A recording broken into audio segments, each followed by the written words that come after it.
Today, I want to talk about the biggest myth of the national obesity epidemic. The biggest myth is that if you're obese or overweight, it's your fault. Today, 3/4 of American adults are obese or overweight, including 40% of American teenagers. Back when I was growing up, childhood obesity was almost unheard of.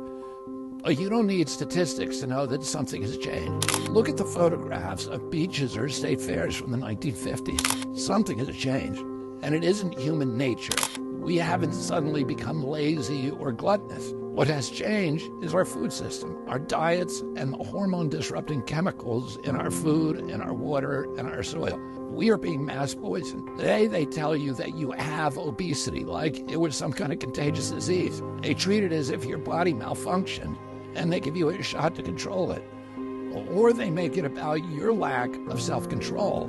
Well, that's an insult to anyone who has tried and struggled to lose weight. So what are they ignoring when they make it all about you and your body and your willpower and your character, and the solution is always a shot or a pill that somebody is going to cash in on? What they're ignoring is a food supply that's loaded with high fructose corn syrup and seed oils and hundreds of artificial additives and flavors and processed carbohydrates that don't exist in nature and that are banned in other countries.